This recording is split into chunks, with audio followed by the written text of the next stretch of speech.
Okay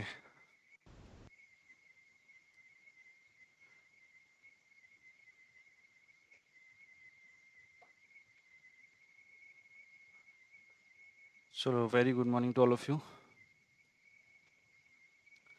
आज नया chapter start करेंगे, derivatives. I am audible right? Can anyone please confirm? Yes sir. Okay, thank you. चलो start करेंगे derivatives. ठीक है, जैसे अभी तक हम लोग पढ़े हैं ना, शेयर्स, डिवेंचर्स, बॉन्ड्स, ओके, ये सब पढ़े हैं। ये सब एसेट्स को लेके, ये सब क्या है? बेसिकली एक काइंड ऑफ एक इंस्ट्रूमेंट है, एक डॉक्यूमेंट है। ले लो डॉक्यूमेंट, सिंपल टर्म्स में ये क्या है? डॉक्यूमेंट है। ठीक है, इस सब डॉक्यूमेंट्स के ऊपर, इन सब इंस्ट्रूमेंट्स को लेके एक और इंस्ट्रूमेंट बना गया जिसको बोला जाता है डेरिवेटिव। इसका मतलब है, बेसिकली कहने का मतलब है, पहले इसका बुक की डेफिनेशन पढ़ो। Derivative is basically a financial instrument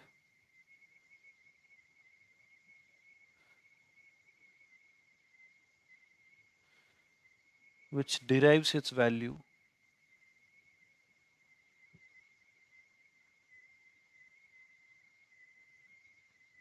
from an underlying asset।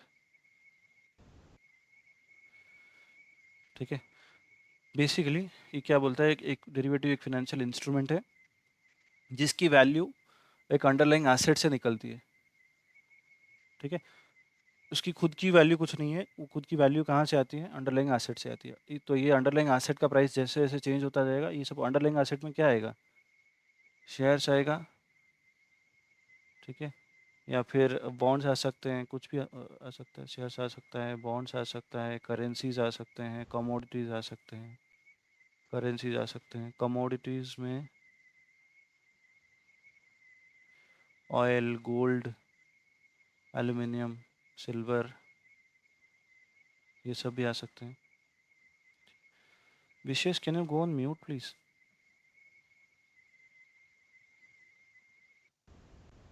Okay,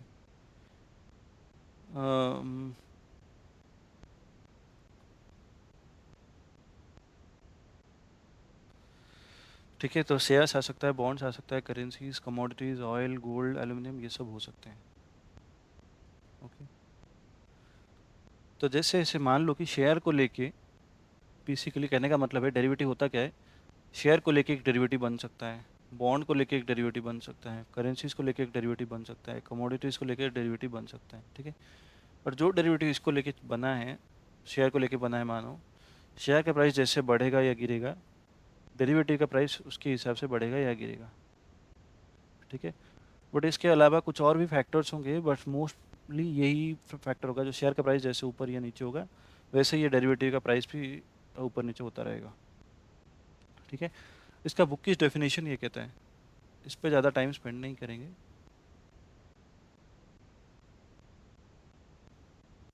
ठीक है, फिर इसके बाद डेरिवेटिव होते दो टाइप के हैं। अच्छा, उससे पहले एक चीज़ दिखा दूं मैं, एक्चुअल में डेरिवेटिव होता क्या है, कैसे दिखता है।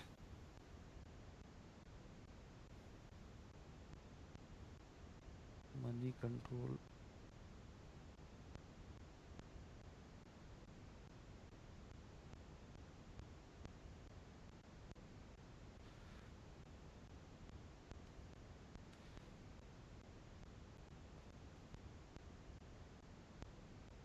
ठीक है, मनी कंट्रोल में देख सकते हो, एक एफ एंड ओ का करके सेगमेंट है। ठीक है, दिख रहा है यहाँ पे, देख सकते हो, under global markets, second second column में देखो, एफ एंड ओ करके एक सेगमेंट है। ठीक है, मनी कंट्रोल इज़ बेसिकली, ये कोई ब्रोकरेज वेबसाइट नहीं है, एक एग्रीगेटर वेबसाइट है। ठीक है, जिसमें सारा डिटेल्स रहता है, ठीक है, देखने के लिए। बस ट्रेड नहीं कर सकते आप इस पर, बस देखने के लिए। ठीक है, रिसर्च करने के लिए। तो एफ एंड ओ करके एक सेगमेंट है। तो इसमें अगर देखोगे,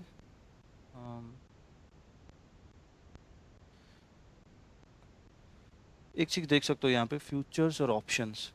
ठीक है, फ्यूचर्स दिख रहा है, यहाँ पे देख सकते हो कि फ्यूचर दिख रहा है और फिर ऑप्शंस दिख रहे हैं।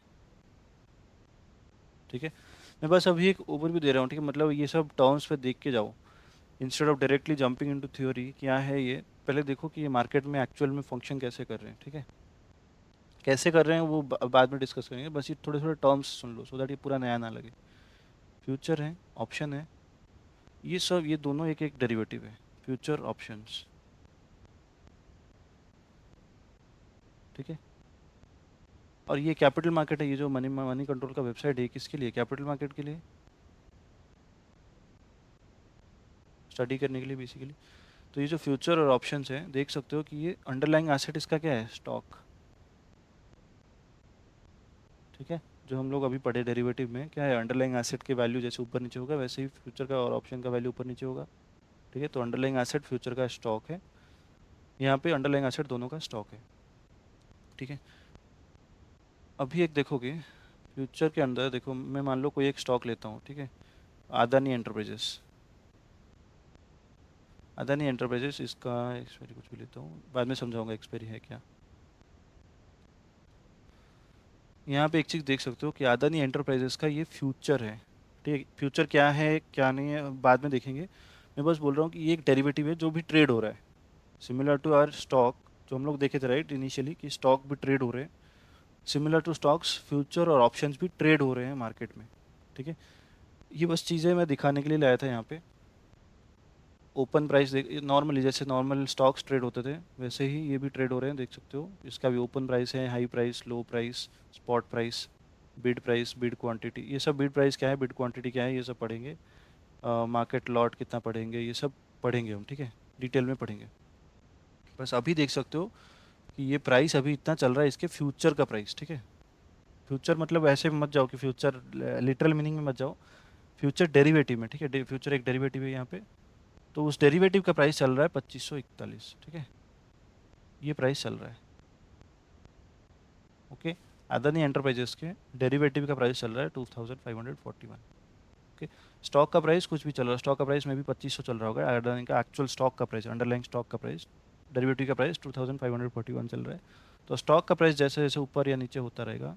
ठीक है, मान लो 2600 चला गया, तो ये मे बी ये भी थोड़ा सा 2610 या 2612 के आसपास रहेगा। तो ये जैसे जैसे बढ़ेगा अंडरलाइंग एसेट, ये भी वैसे बढ़ेगा। ये क्यों बढ़ेगा हम देखेंगे। ठीक है, कुछ डाउट है यहाँ तक?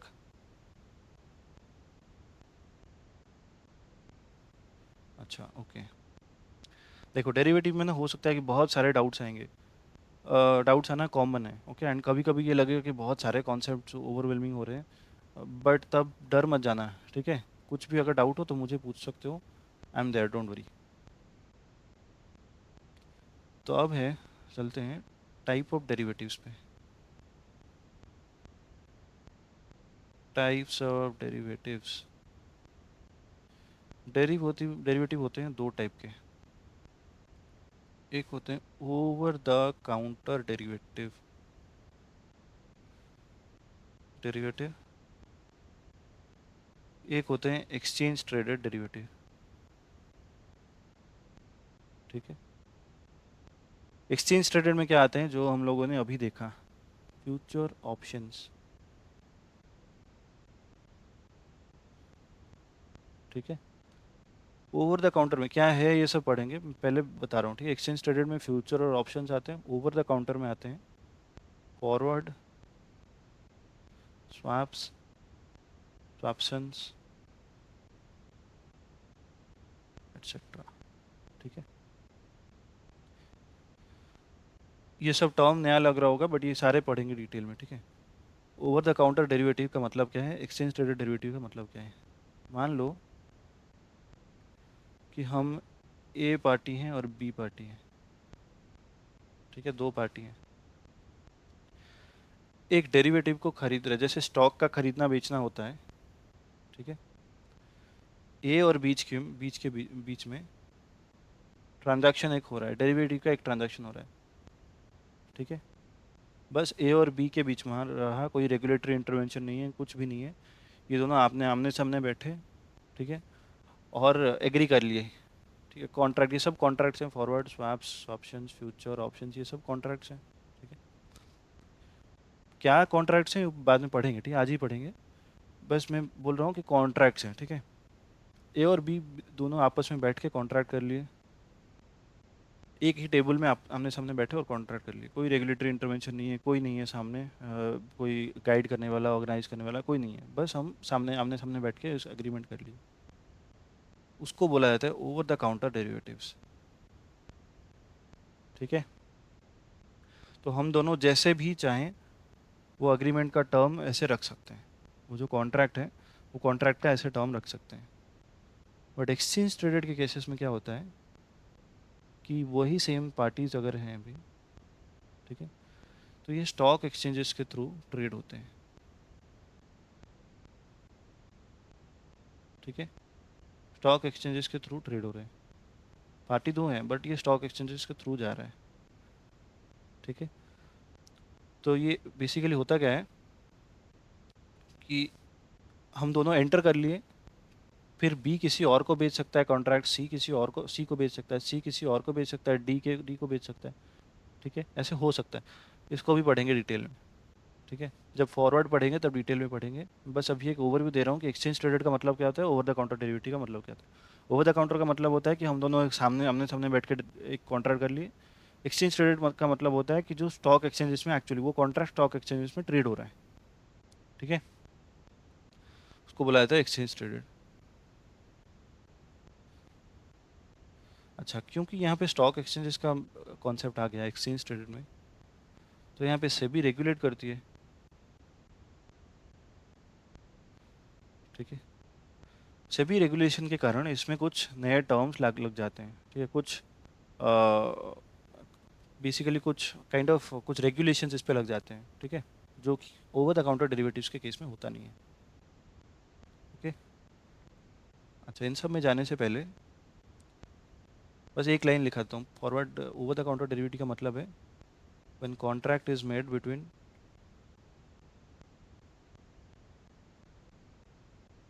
बिटवीन टू पार्टीज प्राइवेटली, ठीक है, सिंपल टर्म्स में लिख रहा हूँ, बाकी डिटेल में जब पढ़ेंगे तो समझ जाओगे। एक्सचेंज ट्रेडेड का मतलब होता है when when the same contract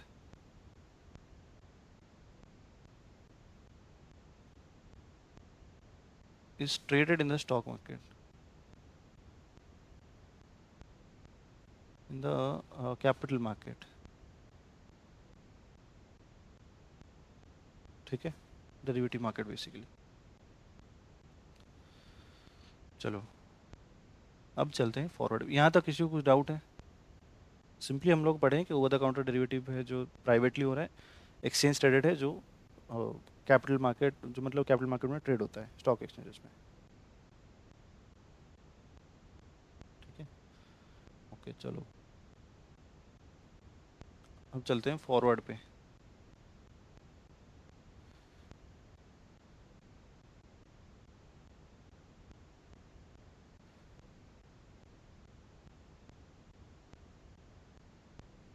okay, मान लो दो पार्टी हैं, ईशांत और दर्शल, ठीक है। ईशांत काम करता है ट्रॉपिकाना। ट्रॉपिकाना क्या बनाती है? जूस, ठीक है, मान लो ऑरेंज जूस,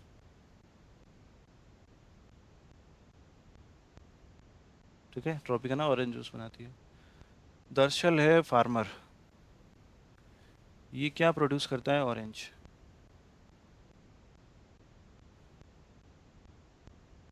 ठीक है, ये ऑरेंज प्रोड्यूस करता है, मतलब फार्मर है, ओके। अभी के ऑरेंज के प्राइस चल रहे हैं 1 किलो 100 रुपया, करंट प्राइस, ठीक है, करंट प्राइस चल रहा है 1 किलो 100 रुपया, ठीक है। ईशांत को नेक्स्ट 6 महीने के बाद कुछ ऑरेंजेस चाहिए, बहुत ज़्यादा क्वांटिटी में चाहिए, ठीक है। इनको लग रहा है कि मतलब मान लो कि समर सीजन, अभी विंटर चल रहा है मान लो, समर सीज़न आने वाला है तो इनको कैपेसिटी बढ़ानी पड़ेगी।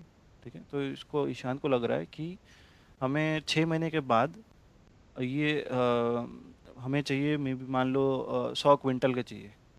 ठीक है, या फिर 100 टन हमें चाहिए ऑरेंजेस। ओके, अभी ये जो 100 का प्राइस चल रहा है, दरअसल अभी 100 पे बेच रहा है मार्केट में। तो ईशान को क्या लग रहा है कि फ्यूचर में क्या होगा 6 महीने के बाद, ईशान को लग रहा है, ठीक है, may be after 6 months price हो जाएगा, इसको लग रहा है मे बी 150 हो जाएगा पर किलो। ठीक है, और दर्शल को क्या लग रहा है कि मे बी, इसको क्या लग रहा है कि may be after 6 months price गिर के हो जाएगा 80 रुपया पर किलो। ठीक है, इसे लग रहा है कि 80 रुपया पर किलो में गिर जाएगा, इसे लग रहा है कि 150 रुपया पर किलो हो जाएगा, बढ़ जाएगा। ठीक है, तो दोनों के बीच में एक अनसर्टेनिटी है, एक डाउट है कि कुछ भी हो सकता है मार्केट में। ठीक है, अगर ऊपर नीचे हुआ तो फिर नुकसान होगा। ओके, तो दोनों क्या किए, एक आपस में कॉन्ट्रैक्ट, आपस में एक अग्रीमेंट किए कि सेम 100 टन 1000 टन जितना भी था, 1000 टन का सेम क्वालिटी ऑफ ऑरेंजेस। ठीक है, एक प्राइस फिक्स कर लिए। मान लो कि प्राइस इन्होंने फिक्स किया 110 पर किलो, अग्रीमेंट किया इन्होंने। ठीक है, कि 110 पर किलो के हिसाब से हम ट्रांजैक्शन करेंगे आफ्टर 6 मंथ्स। ठीक है, आफ्टर 6 मंथ्स का price, agreement for after for price after 6 months. Correct, दोनों मिलकर कॉन्ट्रैक्ट करेंगे प्राइस आफ्टर 6 मंथ्स। ठीक है, तो 110 पर किलो के हिसाब से कॉन्ट्रैक्ट कर लिए, तो मार्केट में आफ्टर 6 मंथ्स का प्राइस, देखो इसका ब्यूटी देखो कि आफ्टर 6 मंथ्स का प्राइस अगर 120 हो जाए, 130 हो जाए एक्चुअल प्राइस, ठीक है, अगर एक्चुअल प्राइस 120, 130, 140, 150 या फिर 90 कुछ भी हो जाए, ठीक है, ट्रांजैक्शन कितने पे होगा, 110 पर केजी। तो फॉरवर्ड का मतलब है कि आज खड़े होके 6 महीने के बाद का प्राइस फिक्स कर लेना। ठीक है, तो एक्चुअल प्राइस जो भी हो, ऊपर नीचे हो जो भी हो, हम जितने पे फिक्स किए हैं उतने पे ही ट्रांजैक्शन करेंगे। ओके, एक्चुअल प्राइस 120 हो, 130 हो, 140 हो, 150 हो, 90 हो, ट्रांजैक्शन होगा कितने पे, ट्रांजैक्शन विल बी एट 110, जितना पे एग्रीमेंट हुआ है। ठीक है, अच्छा तो बता सकते हो अगर 110 पे ट्रांजैक्शन बेचा गया तो फ़ायदा किसको होगा, मतलब ये केस में किसको फ़ायदा होगा, ईशांत को, क्योंकि उसको 120 देना पड़ता है मार्केट से अगर खरीदता, तो क्योंकि वो फॉरवर्ड में एंटर कर गया तो उसको 10 रुपये का फ़ायदा हुआ। बट यहाँ पे दरअसल भी कुछ लॉस में नहीं जा रहा है, 100 रुपये का करंट का प्राइस था, करंट प्राइस था, ठीक है, 110 पे वो अग्री तो कर लिया है, लेकिन एटलीस्ट तो 10 रुपये का उसका कंफर्म ही हो गया, तो मार्केट का प्राइस जो भी हो उसको 10 रुपये का फ़ायदा होगा ही होगा। ठीक है, और ईशांत को अगर देखो, यहाँ पे भी ईशांत फायदे में गया, यहाँ पे भी रहा, यहाँ पे भी रहा, यहाँ पे दरअसल को फायदा हुआ 20 रुपये का। ठीक है, कुछ डाउट है यहाँ तक,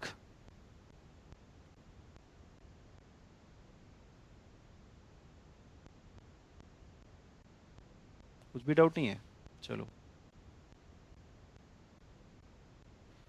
तो बेसिकली एक लाइन लिखा देते हैं, फॉरवर्ड का मतलब क्या है कि फिक्सिंग द प्राइस, अच्छा ये कब करते हैं वो भी लिख लेते हैं, when there is an uncertainty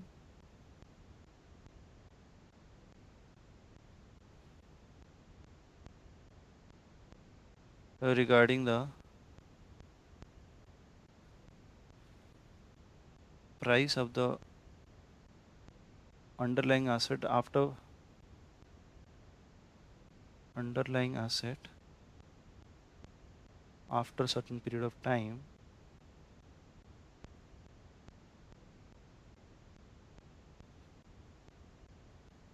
we can enter into a forward contract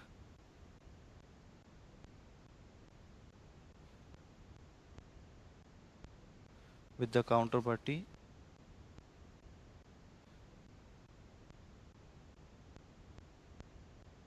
through which we will fix the price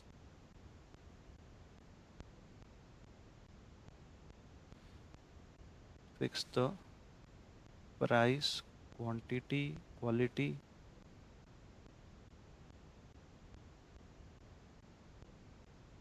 of the asset.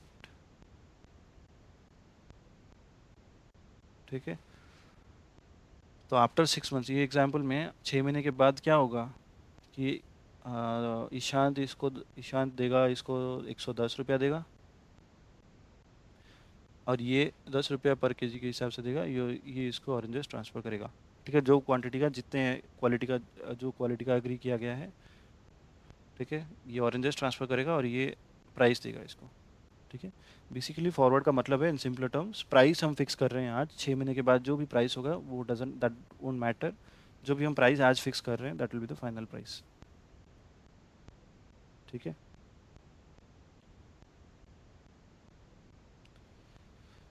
चलो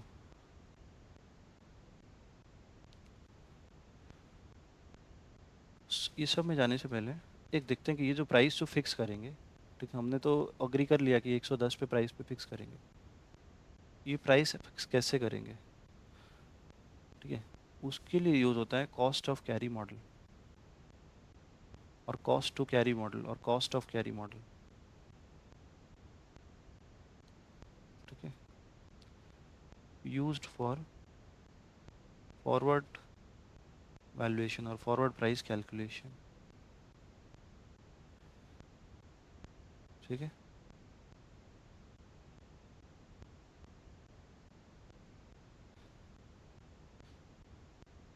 कॉस्ट ऑफ कैरी मॉडल क्या बोलता है कि मान लो मैं एग्जांपल के तौर समझा रहा हूँ, मान लो मेरे पास एक घर है। ठीक है, अगर मैं ये घर को आज बेचूंगा टुडे, तो मुझे 1 करोड़ मिलेगा। ठीक है, घर का आज अगर बेच दूँ तो मुझे 1 करोड़ मिलेगा। तो मैं एक काम कर सकता हूँ कि ये 1 करोड़ को, ठीक है, बैंक में रखूँगा तो 1 साल का मुझे इंटरेस्ट मिलेगा। आज अगर बेच दिया तो 1 करोड़ मिल गया, मेरे हाथ में आ गया। तो बैंक में अगर रखूँगा तो 7% के हिसाब से इंटरेस्ट मिल जाएगा। ठीक है, इफ़ सोल्ड टुडे। ठीक है, तो 1 करोड़ का तो सेल का प्राइस मिल जाएगा और 7% इंटरेस्ट मिल जाएगा। ठीक है, तो मेजर मुझे ये सब मिला। ठीक है, अगर मैं 1 साल के बाद बेचूँ, ई सोल्ड आफ्टर 1 ईयर। ठीक है, तो मैं 7% इंटरेस्ट लूज़ कर रहा हूँ। करेक्ट, लूजिंग 7% इंटरेस्ट बिकॉज मुझे ये मिलेगा ही नहीं। अगर मैं आज बेचता, तो अगर अब मेरे हाथ में आज 1 करोड़ होता, तभी तो जाके मैं बैंक में रखता, तभी जाके मुझे 7% इंटरेस्ट मिलता। ठीक है, तो मैं 7% यहाँ पे नहीं मिलेगा मुझे, तो ये बेसिकली हुआ क्या, अपॉर्चुनिटी कॉस्ट।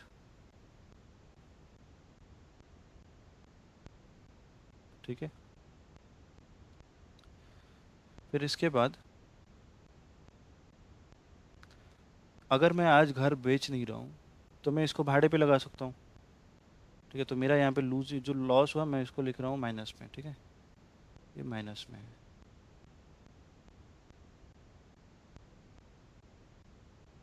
ओके,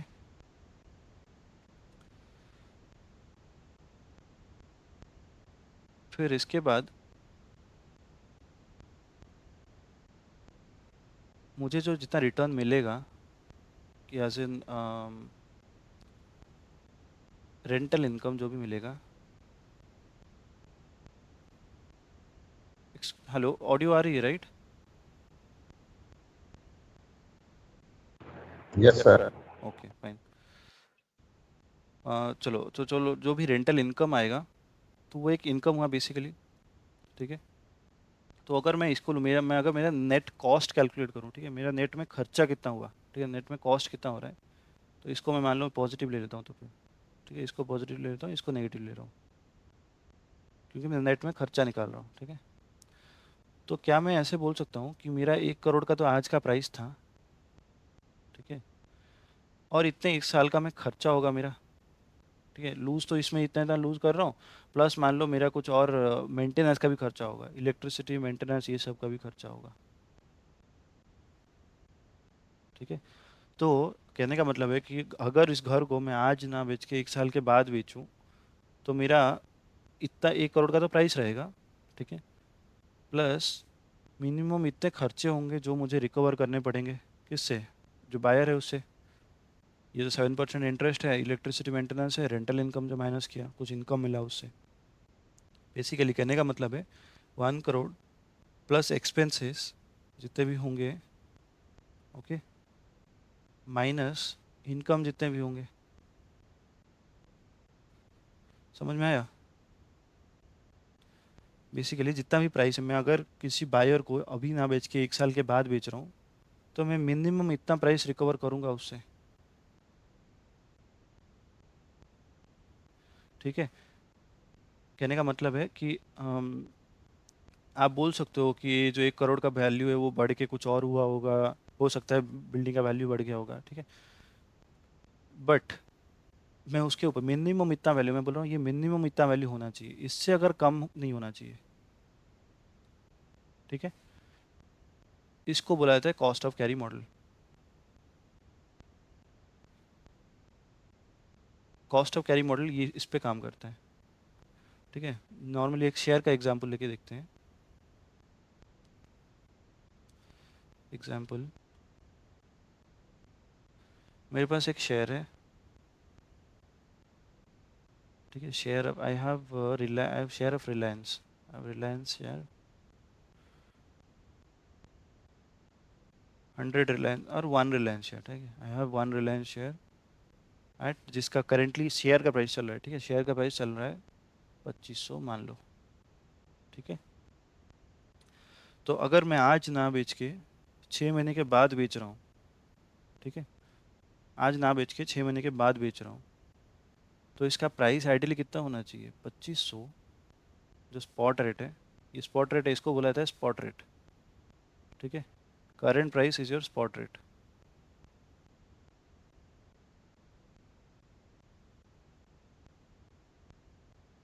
ठीक है, तो 2500 प्लस अपॉर्चुनिटी कॉस्ट जितना होगा, अगर मैं आज बेच देता देता तो इसका आज ही मेरे पास पैसा आ जाता। ठीक है, और 6 महीने तक मैं बैंक अकाउंट में रख के कुछ पैसा कमा सकता था। या फिर इसको ऐसे भी देख सकते हो कि ये 2500 का टाइम वैल्यू ऑफ मनी। ठीक है, क्योंकि हम 6 महीने के बाद का प्राइस कंसिडर कर रहे हैं। तो 2500 प्लस अपॉर्चुनिटी कॉस्ट माइनस कुछ डिविडेंड भी मिलेगा अगर मैं रख रहा हूँ तो इस पे। ठीक है, तो इक्विटी के केस में अगर हमारा अंडरलाइंग एसेट, डेरिवेटिव के एग्जांपल में डेफिनेशन में जाओगे, अंडरलाइंग एसेट, डेरिवेटिव जो है अपना वैल्यू किससे डिराइव करता है? अंडरलाइंग एसेट से। ठीक है, तो हम इस केस में अगर हमारा अंडरलाइंग एसेट इक्विटी है, तो इक्विटी का spot rate plus opportunity cost जितना आएगा माइनस डिविडेंड। जितना एक्सपेंसेस आएगा उतना रिकवर करेंगे, और उससे एक्सपेंसेस से रिटर्न जो आएगा, इनकम जो आएगा, वो इनकम को माइनस कर देंगे।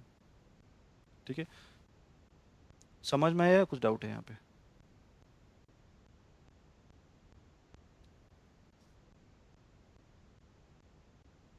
चलो, 2500 प्लस अपॉर्चुनिटी कॉस्ट मतलब, और इंटरेस्ट कॉस्ट, ठीक है, और टाइम वैल्यू ऑफ मनी,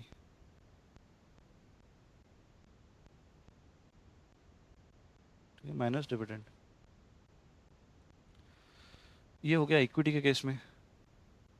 ये भी लिख लेता हूँ, इक्विटी के केस में हो गया क्या? Sir spot price. डिविडेंड को क्यों माइनस कर रहा है? बिकॉज डिविडेंड इनकम है ना। तो हम बेसिकली, मैं क्या बोल रहा हूँ कि मेरा जो ये घर के केस में देखो, हम क्या करें कि जितना खर्चा, जितना अभी स्पॉट रेट है वो ले लिए, और खर्चा तो इतना हो रहा है। ठीक है, खर्चा जितना मेरा एक्स्ट्रा मैं खर्चा कर रहा हूँ, मैं बियर कर रहा हूँ, वो तो कस्टमर से रिकवर करूँगा ही करूँगा। बट कस्टमर क्या बोलेगा, जो सामने वाला वो क्या बोलेगा? खर्चा तो ठीक है आप रिकवर कर रहे हो, बट आपको तो कुछ इनकम भी तो हो रहा है ना। तो वो इनकम को तो कट, हाँ, उससे माइनस करो, क्योंकि आपके नेट में एक्सपेंसेस कितना हो रहा है वो बोलो। समझ में आया? सिमिलरली इस केस में क्या हो रहा है, उधर घर में पढ़े थे रेंटल इनकम होगा, ठीक है, रेंटल इनकम को माइनस कर रहे थे। शेयर के केस में डिविडेंड इनकम होगा, करेक्ट। मैं अगर डिविडेंड शेयर खरीद के मैं रख रहा हूँ, ठीक है, तो फिर हमें डिविडेंड मिलेगा। ओके। और अगर अगर डिविडेंड इसको नहीं खरीद रहे हैं, आज ना खरीद के 6 महीने के बाद खरीद रहे हैं रिलायंस के शेयर को, ठीक है, मतलब सॉरी, आज ना बेच के रिलायंस के शेयर को 6 महीने के बाद बेच रहे हैं, तो हमें डिविडेंड मिलेगा।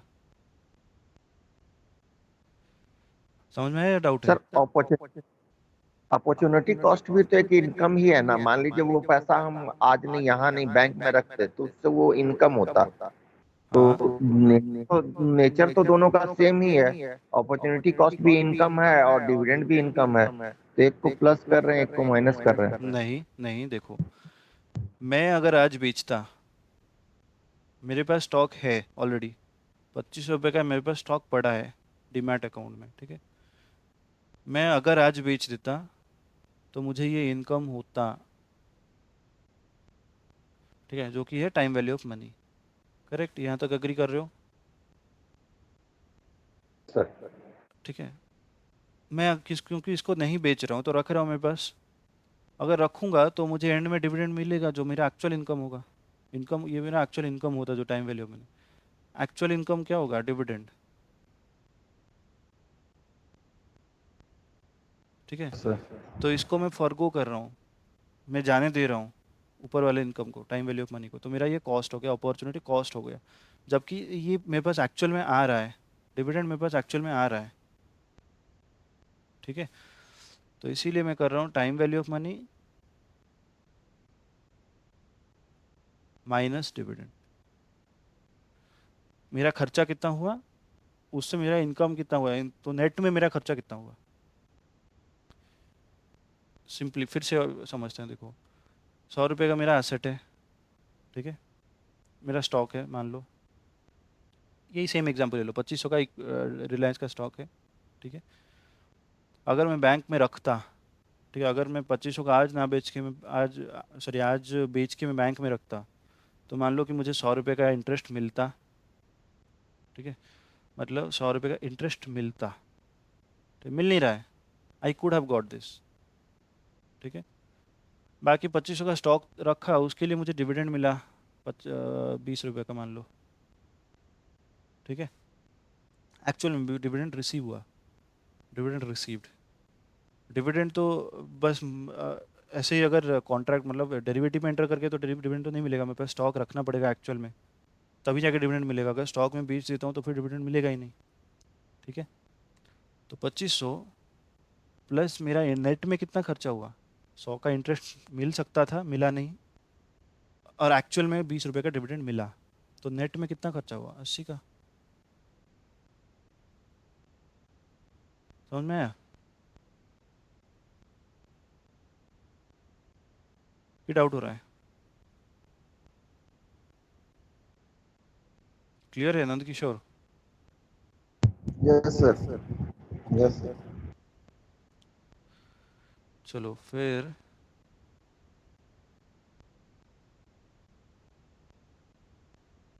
सो इक्विटी का प्राइस होना चाहिए spot price plus interest cost और time value of money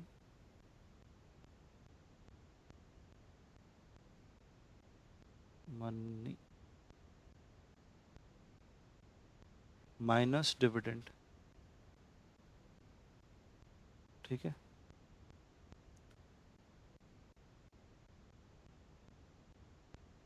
equity के केस में ये होगा। कमोडिटीज़ के केस में मैंने ये बोला था कि डेरिवेटिव जो अंडरलाइंग एसेट है हमारा कुछ भी हो सकता है। क्या पढ़ा था हमने? शेयर्स हो सकते हैं, बॉन्ड्स हो सकते हैं, कमोडिटी करेंसीज हो सकते हैं, कमोडिटीज़ हो सकते हैं, ठीक है। कमोडिटीज़ के केस में क्या होता है कि कमोडिटीज़, मान लो कि मेरे पास 1000 बैरल्स ऑफ ऑयल है, मान लो कि मेरे पास, ठीक है, मेरे गोडाउन में, ये मेरा गोडाउन है, मेरे पास 1000 बैरल्स ऑफ ऑयल्स पड़े हैं, ठीक है, ये सब बैरल्स हैं, ऑयल बैरल्स हैं, ठीक है। मैं इसका प्राइस देख रहा हूँ कि सुइटेबल मार्केट देख के छोड़ूंगा, ठीक है। तो मैं अभी किसी के साथ एंटर किया मैंने 6 महीने के लिए, 6 मंथ्स के लिए, ठीक है। तो कमोडिटीज़ के केस में प्राइसेस क्या होंगे कि स्पॉट रेट प्लस अगर मैं आज ना बेच के 6 महीने के बाद बेच रहा हूँ, तो मुझे ये जो ऑयल है, ठीक है, ये स्टोर करना पड़ेगा गोडाउन में, क्योंकि 100 बैरल्स ऑफ ऑयल है, 100 या 1000 जो भी बड़ा है, 1000 बैरल्स ऑफ ऑयल मान लो, ठीक है। तो मेरे को बहुत बड़ा एक एरिया लेना पड़ेगा रेंट में, ठीक है। तो रेंट में लेके उसका पिलफरेज हो सकता है, कुछ भी उसका मेंटेनेंस एक्चुअल में लगेगा, तो उसके लिए एक स्टोरेज कॉस्ट आएगा, ठीक है। कि मान लो रेंट हो गया, या गोडाउन रेंट, ठीक है, रेंट ऑफ गोडाउन और मेंटेनेंस और ऐसे कुछ, ठीक है, कुछ लगा, बेसिकली खर्चा लगा उसको रखने के लिए, स्टोरेज कॉस्ट प्लस इंटरेस्ट और टाइम वैल्यू ऑफ मनी। क्योंकि अगर आज बेचता तो मेरे पास पैसा आ जाता और मैं बैंक में रख के उसके ऊपर कुछ कमा सकता था, बट वो नहीं कमा रहा हूँ। इंटरेस्ट कॉस्ट और टाइम वैल्यू ऑफ मनी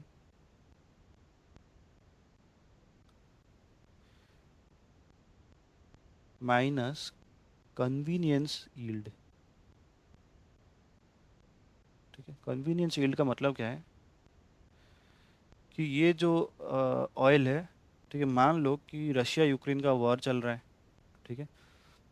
मान लो कि ये 6 महीने के अंदर, 6 महीने के बाद इसका डिमांड कुछ बढ़ेगा, या इसके चक्कर में मुझे कुछ एडिशनल रिटर्न मिलेंगे, ठीक है। ऐसे फॉर्मल रिटर्न नहीं, डिविडेंड फॉर्मल रिटर्न मिला है, ठीक है। फॉर्मल रिटर्न नहीं, कुछ एडिशनल ऐसे रिटर्न्स मिलेंगे, ठीक है। जिसका कोई एक ठोस ऐसे पूरा फ्यूचर एक्चुअल में आएगा ऐसा नहीं है, बट आएगा ज़रूर, ठीक है। हमें लग रहा है कि एक आएगा, कि एज एन रशिया यूक्रेन का वॉर हो गया, ऐसा कुछ हो गया जैसे ऑयल की डिमांड बहुत ज़्यादा बढ़ गए, ठीक है। तो डिमांड बढ़ा तो मुझे कुछ फ़ायदा हुआ, क्योंकि मेरे पास ऑलरेडी मैंने सस्ते में ख़रीद के बहुत सारे बैरल्स ऑफ ऑयल रख लिया था, ठीक है। तो कन्वीनियंस यील्ड में मुझे कुछ सर्टन परसेंटेज, 2% या 3% के कुछ फ़ायदा हुआ, ठीक है। तो उसको हम यहाँ पे माइनस कर रहे हैं, जैसे यहाँ पे डिविडेंड का इनकम माइनस कर रहे थे, ठीक है। यहाँ पे कमोडिटीज़ के केस में एक इनकम होता है कि कुछ एक नेचुरल कैलामिटी आ गया, जैसे कोविड के टाइम पे मेडिसिन के जो स्टॉक्स थे, या फिर मेडिसिन कमोडिटीज़ के केस में अगर देखोगे, मान लो कि कोई आपके पास बहुत सारे मेडिसिन थे, ठीक है, जिसका वैल्यू बढ़ने वाला है, ठीक है, मान लो डोलो 360। तो उस पे क्या है, आपका आपके पास बहुत सारा स्टॉक है मान लो, ठीक है। तो कन्वीनियंस यील्ड उस पे आएगा, क्योंकि उसका डिमांड बहुत ज़्यादा बढ़ा उस टाइम पे, ठीक है। तो spot rate plus storage cost, आपको रखने का जितना खर्चा लग रहा है, प्लस उसका time value of money, minus जितना इनकम आपको कुछ एडिशनल कन्वीनियंस यील्ड मिल रहा है, ठीक है। कन्वीनियंस यील्ड का यही मतलब है कि उससे कुछ आपको, क्योंकि आपने पहले खरीद के इसको रख लिया था सस्ते में, ठीक है, तो बाद में उसका प्राइसेस बढ़ा या कुछ ऐसे हुआ जिसकी वजह से आपको कुछ फ़ायदा हो रहा है। समझ में आया या डाउट है?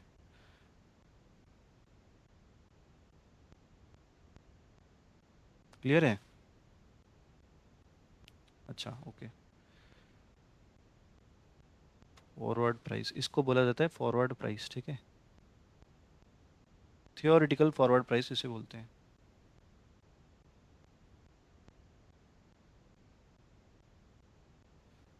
आई एम प्रिज्यूमिंग सबका क्लियर हो रहा है कॉन्सेप्ट, ठीक है। ये कॉन्सेप्ट अगर समझ नहीं समझोगे तो बिल्कुल भी नहीं समझ पाओगे बाकी की चीज़ें, फ्यूचर तो बिल्कुल भी नहीं समझ पाओगे, ठीक है।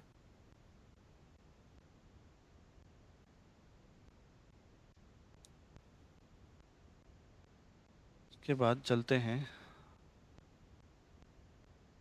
एक्चुअल में एक एग्जांपल कर लेते हैं। अच्छा, मान लो, एक एग्जांपल दे रहा हूँ। I have a Reliance stock, I have a stock of Reliance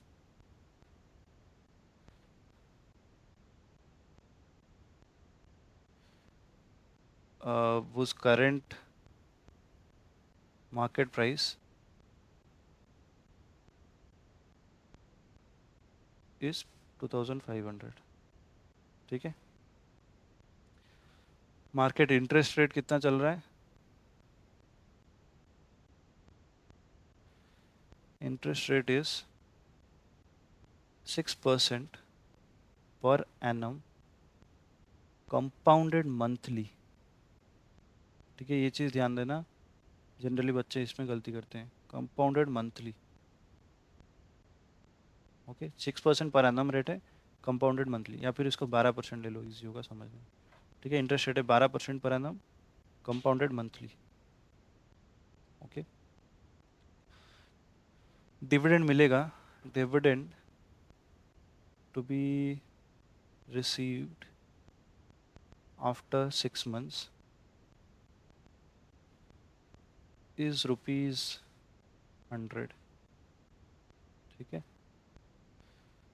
तो what should be the theoretical forward price,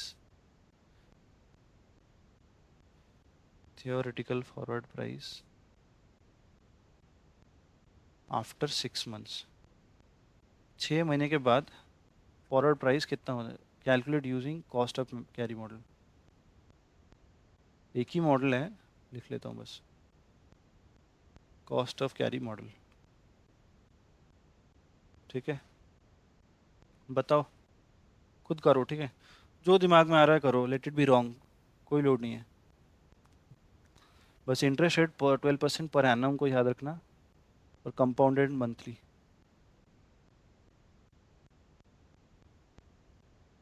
monthly compound होगा और 6 महीने तक होगा।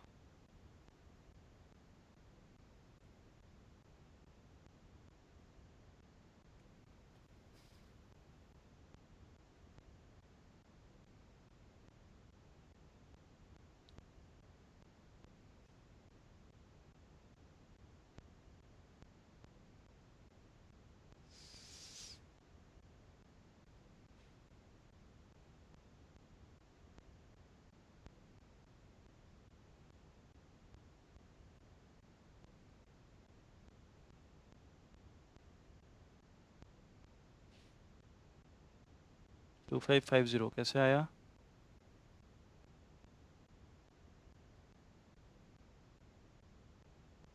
शांत अनम्यूट। 150 कैसे कैलकुलेट किया?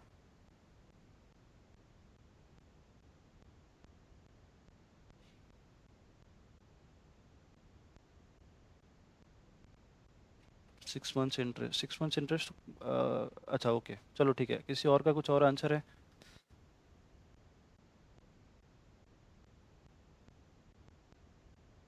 चलो okay, 2553.8 maybe. Darshan you are right. देखो, जब भी बोल रहा है कि 12% पर एनम है और मंथली कंपाउंड हो रहा है, ठीक है, तो जनरली हम क्या करते हैं, अगर 100 रुपये का वैल्यू है, ठीक है, 100 रुपये का वैल्यू है, एनुअली कंपाउंड हो रहा है, ठीक है, 5% के हिसाब से एनुअली अगर कंपाउंड हो रहा है, तो इसका क्या हो जाता था, 1.05 हो जाता था। करेक्ट। जब भी दे रहा है कि ये मंथली कंपाउंड हो रहा है, तो बेसिकली इसको 100 रुपये का क्या हो जाता, इसको अगर हम ऐसे देखते हैं, 100 रुपये का क्या हो जाता, 100 × 1.05। ठीक है, जब भी बोलता है कि मंथली कंपाउंड है, अच्छा ये 1.05 को मैं ऐसे लिख सकता हूँ, 100 × 1 + 0.05 टू द पावर 1। ठीक है, क्योंकि ये 5% है, ये एनुअल रेट है। करेक्ट, टू द पावर 1 किया मतलब 1 साल के लिए पूरा। ठीक है, अगर ये मंथली कंपाउंड है, 12 महीने का है, 1 साल का है, 12 महीना है, बट ये मंथली कंपाउंड हो रहा है। ठीक है, तो ये जो इस केस में ये जो 5% था, ये एनुअल रेट था। अगर ये मंथली कंपाउंड हो रहा है, तो मुझे क्या करना चाहिए, 0.05 डिवाइडेड बाई अगर 12 करूँ, तो ये मेरा रेट क्या आ गया, monthly rate, to the power 12 करूँगा तो ये मंथली हर महीने कंपाउंड होते होते 12 महीने तक चल जाएगा। समझ में आया? अगर मंथली कंपाउंडिंग दिया है तो कैसे करना है। कहने का मतलब है कि ये जो मंथली कंपाउंडिंग के केस में होगा क्या, 0.05 डिवाइड बाई 12 कितना हो रहा है, 0.05 divide by 12 will be 0.0041। Okay, so first case में यहाँ पे जो 1 रुपया था, ठीक है, इसका वैल्यू यहाँ पे हो गया 1.0041। ठीक है, ये फर्स्ट मंथ में हो गया।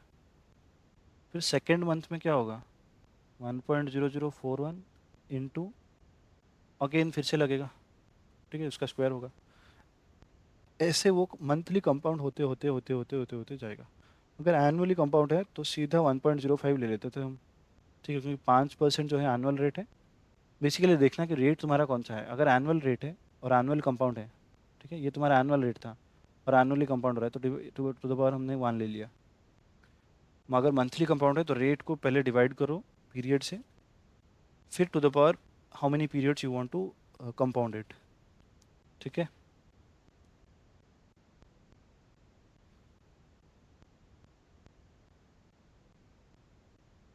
तो इस केस में हमारा क्या होगा, इसको हटा दूं, हटा देता हूँ।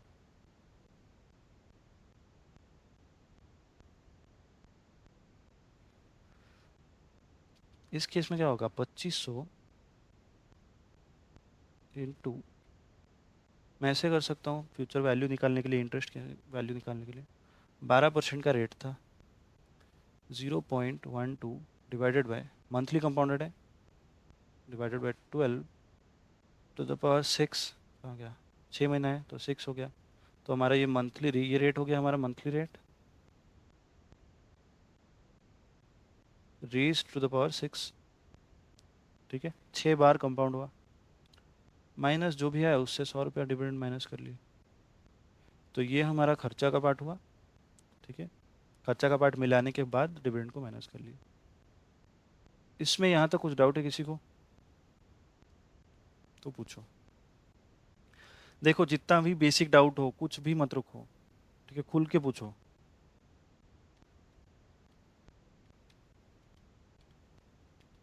कुछ भी डाउट नहीं है?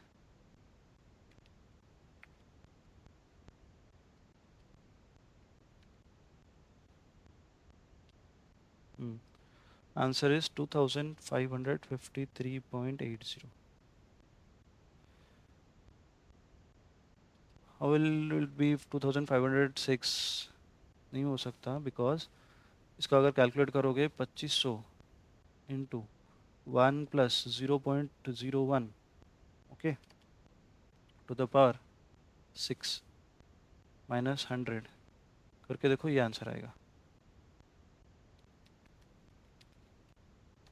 हाँ यही आ रहा है। क्लियर है लवी या डाउट है?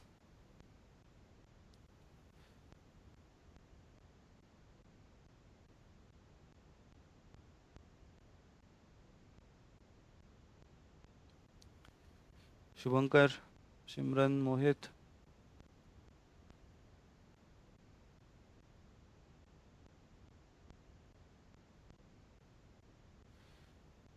एक बार अगेन बताना है, चलो ओके।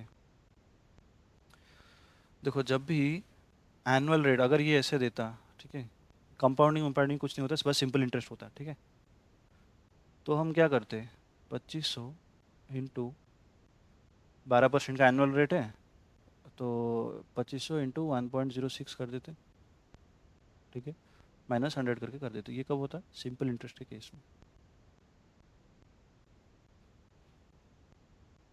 ठीक है। 12% का रेट है, सिंपली 2500 इंटू 1.06 माइनस 100 कर दिए।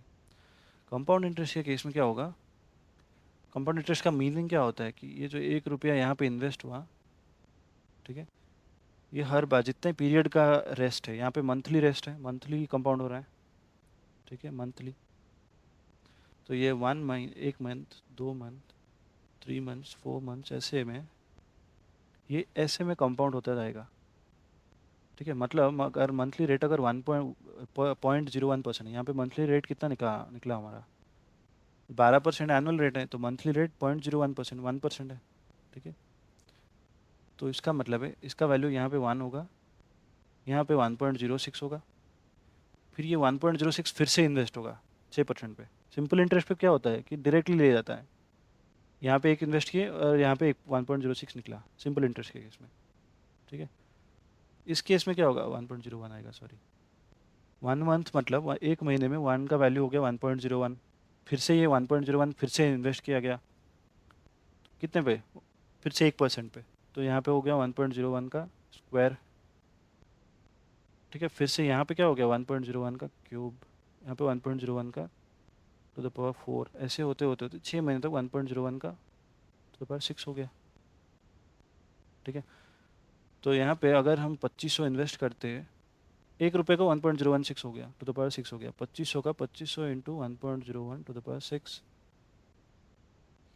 ठीक है, ये होगा 2500 का फ्यूचर वैल्यू। इसका मतलब 2500 का आज का वैल्यू अगर 2500 है तो उसका फ्यूचर में 6 महीने के बाद उसका वैल्यू इतना होना चाहिए, considering only the time value of money.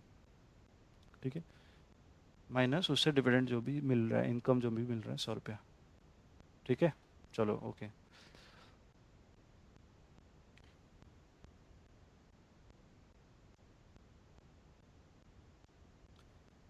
M presuming बाकी किसी को कुछ डाउट नहीं है तो पूछो। ये हो गया एक एग्जाम्पल ऑफ मंथली कंपाउंडिंग। तो मंथली कंपाउंडिंग के लिए इसको ऐसे भी लिख सकते हो। ठीक है, कहाँ गया हमारा जो फॉर्मूला लिखा था? अगर फॉर्मूला रट्टा वट्टा मारने की ज़रूरत नहीं है, बस लॉजिक समझो। ठीक है, बट किसी को अगर याद रखना है तो इसको लिख सकते हो कि spot into 1 plus R to the power T minus dividend. ठीक है, इंटरेस्ट कॉस्ट जो मैंने आर करके लिखा है, इसको ऐसे करके भी कर सकते हो, जैसे जो हमने अभी किया। फिर अगर कॉन्टीन्यूस कंपाउंडिंग का कॉन्सेप्ट है, पहले तो ये एक एग्जांपल कर लेते हैं, फिर आएंगे कॉन्टीन्यूस कंपाउंडिंग। अच्छा, ये monthly compounding, half yearly compounding, ये सबका क्लियर है? ईशांत क्लियर है?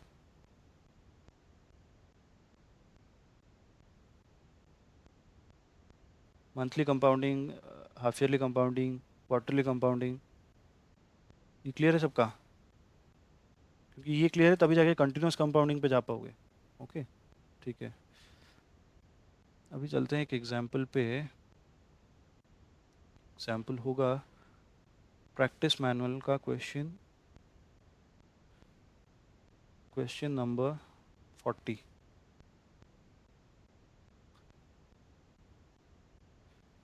ठीक है, question number 40 from old practice manual.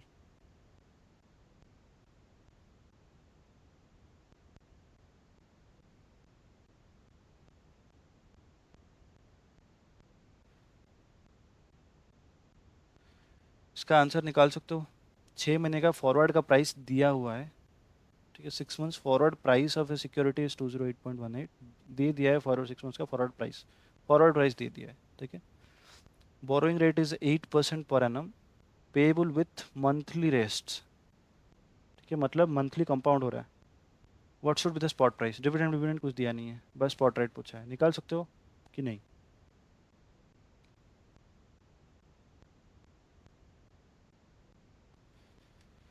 Forward rate दे दिया है और इंटरेस्ट रेट दे दिया है, स्पॉट प्राइस निकालो बोला है, उल्टा कैलकुलेट करने के लिए।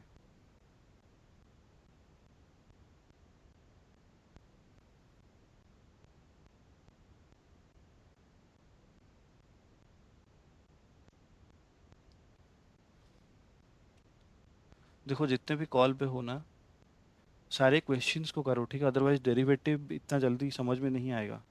ठीक है, जब तक क्वेश्चन खुद नहीं करोगे तब तक अच्छे डाउट क्लियर नहीं जनरेट ही नहीं होंगे। ठीक है, जितना करोगे उतना ज़्यादा डाउट्स ट्रिगर होंगे। कुछ भी डाउट हो रहा है पूछो।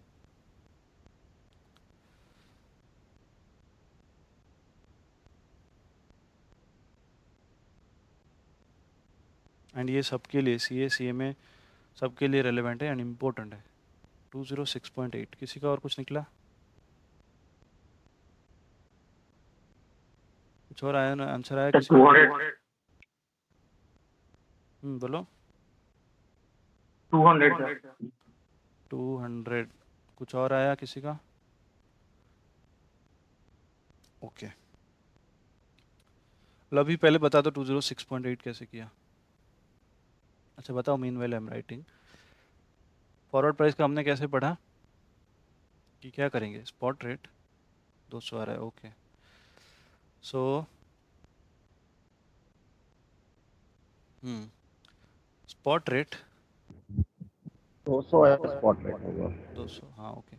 Spot rate into 1 plus R to the power P, P या नहीं टी ले लो, ओके, इक्वल्स टू 208.18। मैं फॉर्मूला पे ज़्यादा भरोसा नहीं करता हूँ, ठीक है, फॉर्मूला ज़्यादा मत सोचो, बस लॉजिकली समझो, ठीक है, ये फॉर्मूला से बस फॉर्मूला नहीं लिखाता हूँ, छोड़ो, ठीक है। फार्मूला को बिल्कुल भी याद मत रखो, क्योंकि बिकॉज बाद में बहुत सारे फार्मूलाज आएंगे जब पोर्टफोलियो मैनेजमेंट पढ़ेंगे, ठीक है, उसमें बहुत सारे फार्मूलाज याद रखने पड़ेंगे। तो जहाँ पे ज़रूरत है वहाँ पे I will tell you, okay, कि फार्मूला याद रखना है। इन सब केसेस में फार्मूला ये पूरा ही लॉजिकल है, ठीक है। तो ये होगा क्या, 200 इंटू 1 प्लस समथिंग 8% दिया हुआ है पर एनम, 0.08 डिवाइडेड बाय, ये पर एनम है तो हमें मंथली निकालना पड़ेगा, पहले मंथली रेट डिवाइडेड 12, ये मंथली रेट हो गया। फिर 6 मंथ्स के लिए टू टू पावर 6, सो 200 का ये जो एक्स प्राइस है, मान लो ये एक्स है, ठीक है। तो एक्स का अगर वैल्यू निकालोगे तो कितना आ रहा है, 200, ठीक है। हम्म,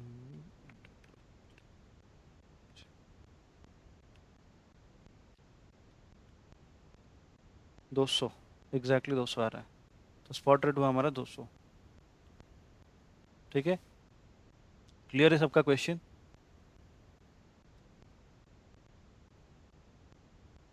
ओके, अब चलते हैं कॉन्टिन्यूस कंपाउंडिंग पे।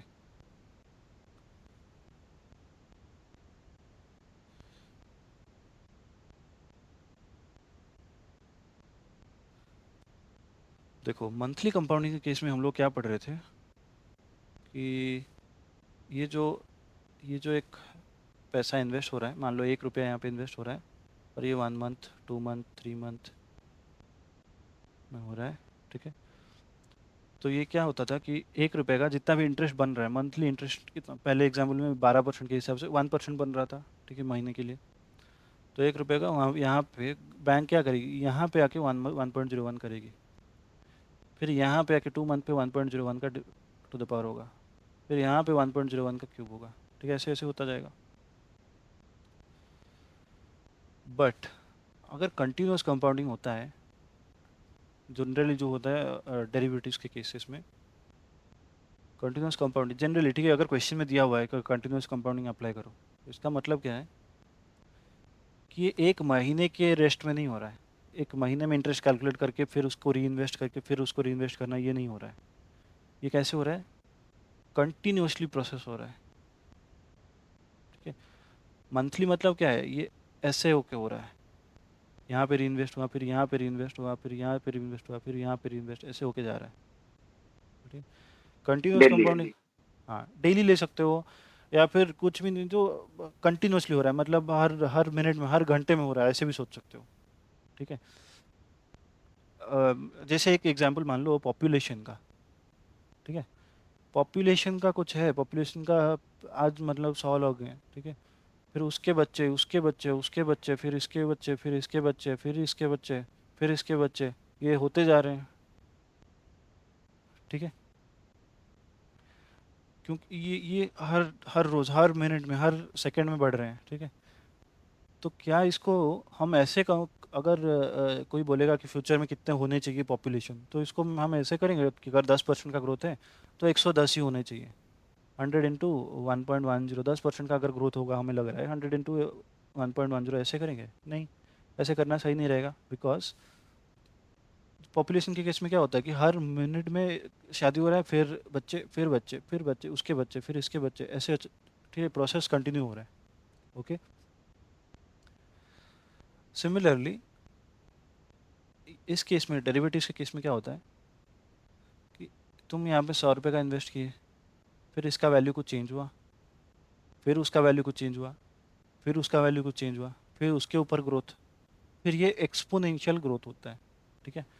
मतलब इतना ग्रोथ हुआ, फिर ये ग्रोथ के ऊपर फिर से ग्रोथ, फिर उसके ऊपर फिर से ग्रोथ, ठीक है, ऐसे होता जा रहा है। और ये कुछ पीरियडिकली हो रहा है, क्या ये तो जो ट्रेड हो रहा है,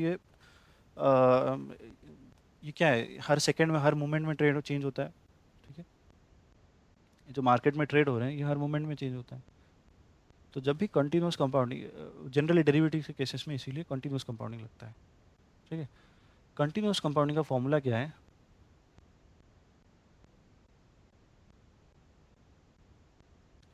अच्छा, इसको रहने देता हूँ, ठीक है। जब भी रिवाइज करोगे तो ये समझ में आएगा कि ये मंथली है, ये कंटिन्यूस कंपाउंडिंग है।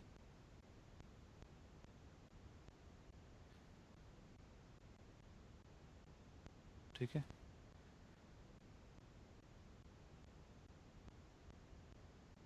कंटिन्यूस कंपाउंडिंग के लिए फॉरवर्ड का प्राइस है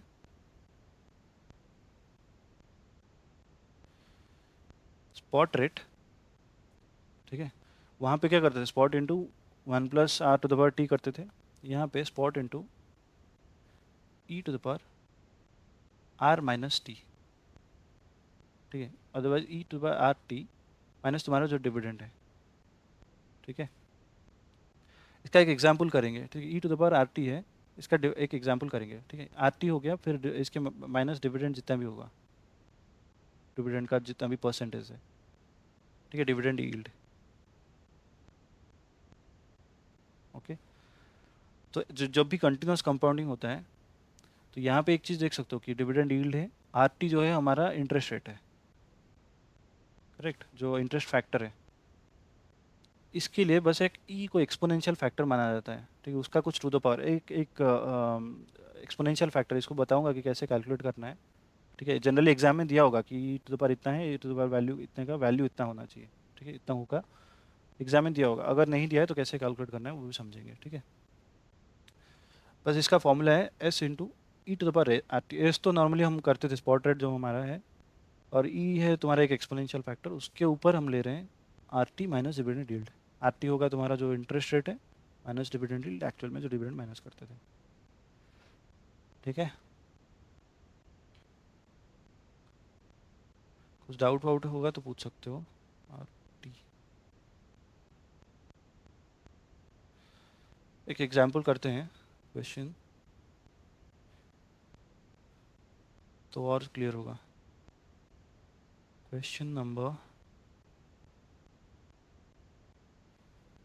आ गया, हाँ। Question number 45, okay. को ले लेता हूँ उधर।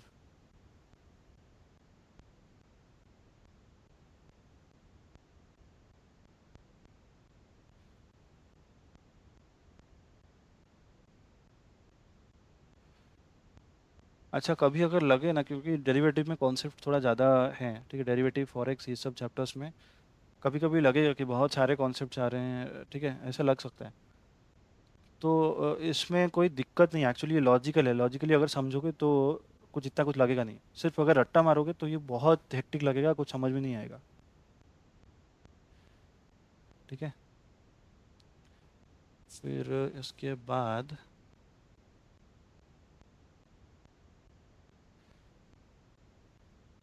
और पार्ट भी है।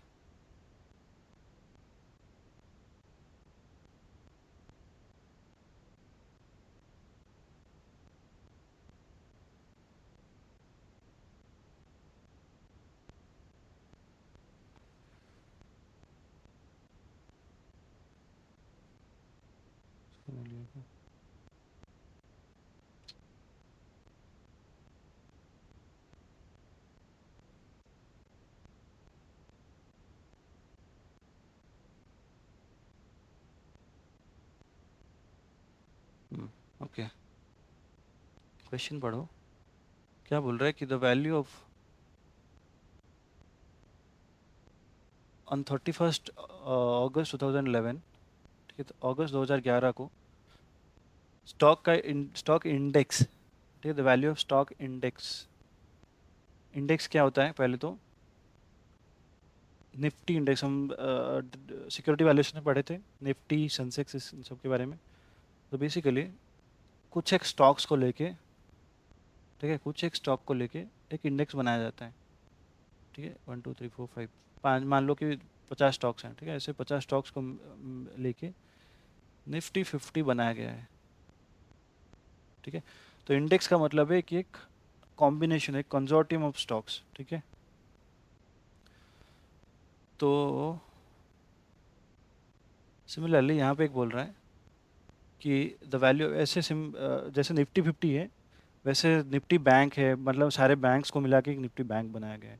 निफ्टी प्राइवेट बैंक है, सिर्फ प्राइवेट बैंक्स को मिला के एक इंडेक्स बनाया गया है। निफ्टी ऑटो हो सकता है कि एक सारे ऑटो मोबाइल जितने भी कंपनीज हैं उसको उनको मिला के एक ऑटो इंडेक्स बनाया गया है।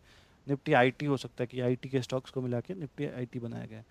तो ये इंडेक्स का मतलब है कि एक पर्टिकुलर ऐसे टाइप का इंडेक्स है, ठीक है। बेसिकली एक ग्रुप ऑफ स्टॉक्स है, कोई एक पर्टिकुलर स्टॉक नहीं है, एक इंडेक्स है, ठीक है। तो the value of stock index was 2200, 2200 का स्टॉक इंडेक्स है। आरएफ दिया हुआ है, risk free rate of return, ठीक है, हैज बिन 8%। ओके, फिर बोल रहा है the dividend yield on the stock index is as under. Dividend yield है जनवरी से, हम खरीद रहे हैं कब, ये डेट कब है, 31 अगस्त 2011 को, ठीक है। डिविडेंड यील्ड का फॉर्मूला हम लोग क्या पढ़े थे, याद है? याद है कि भूल गए?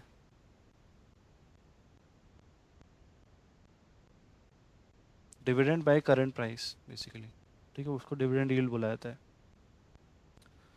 छोड़ो, anyways that doesn't matter. Dividend yield ये मंथ के लिए दिया हुआ है, जनवरी, फरवरी, मार्च, अप्रैल, मई, जून, जुलाई, अगस्त, सितंबर, अक्टूबर, नवंबर, दिसंबर, ठीक है। हम खरीद रहे हैं 31 अगस्त में खड़े हैं, ठीक है। हमारे लिए ये डिविडेंड यील्ड्स पर एनम दिया हुआ है, ठीक है, dividend paid per annum. Okay, हमारे लिए ये चार रेट्स रेलिवेंट है। अगस्त के बाद हम लोग 31 अगस्त को खरीद रहे हैं, ठीक है। तो ये सब पर एनम के बेसिस पे दिया हुआ है, ये भी पर एनम है, ये पर एनम है, ये सब पर एनम है, दिया हुआ है क्वेश्चन में,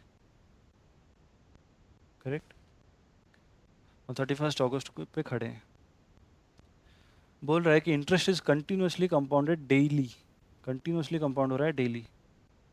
okay, find out the future price of contract deliverable on 31 दिसंबर 2011, ठीक है। फ्यूचर प्राइस क्या होगा, मतलब फॉरवर्ड प्राइस, जो 6 महीने के कितना कितना पीरियड है, अगस्त से सितंबर, अक्टूबर, नवंबर, दिसंबर, 4 महीने के बाद, 4 महीने के बाद का प्राइस, ठीक है, कितना होगा when interest is getting continuously compounded, ठीक है। देखो, इंटरेस्ट रेट तो दे दिया है पहले तो 8%, ठीक है। डिविडेंड पे यहाँ पे डाउट है। डिविडेंड पे 4 रेट्स दिए हैं, सितंबर के लिए अलग है, अक्टूबर के लिए अलग है, नवंबर के लिए अलग है, दिसंबर के लिए अलग है, ठीक है। तो इस केस में क्या करेंगे, पर एनम है, सारे पर एनम के बेसिस पे हैं, ठीक है। तो थोड़ा सा खुद का दिमाग लगा के बताओ क्या कर सकते हैं इस केस में, खुद का दिमाग लगा के बताओ क्या हो सकता है। तो 4 महीने का एवरेज कर सकते हो इसमें। वेरी गुड, यहाँ पे हम एवरेज ले सकते हैं, एवरेज ऑफ 4 मंथ्स, ठीक है। तो बेसिकली डिविडेंड हमारा 4 महीने का अगर एवरेज लेंगे तो कितना आएगा बताओ। तो dividend, 3.5। Average dividend yield will be 3% plus 3% plus 4% plus 3% divided by 4, कितना आया, 3.25%, ओके, ठीक है। तो हमारा ये डिविडेंड आ गया। फिर बोल रहा है 8% पर एनम के हिसाब से, पर एनम 8% रेट है, ये कंपाउंड हो रहा है, डेली कंपाउंड हो रहा है, ठीक है। तो कैसे निकालेंगे बताओ, कंटिन्यूसली कंपाउंड हो रहा है,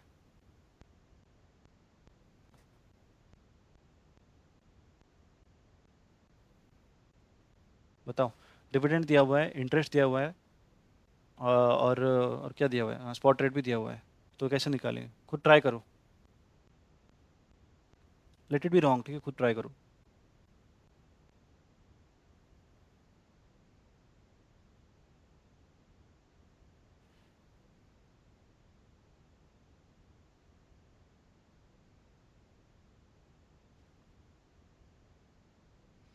ये जो है 3.25% ये पर एनम है, ठीक है, ये भी पर एनम निकला, और 8% जो है वो भी पर एनम है, ठीक है। तो इसके हिसाब से कैलकुलेट करो, खुद का दिमाग लगाओ, कुछ हो रहा है तो बताओ।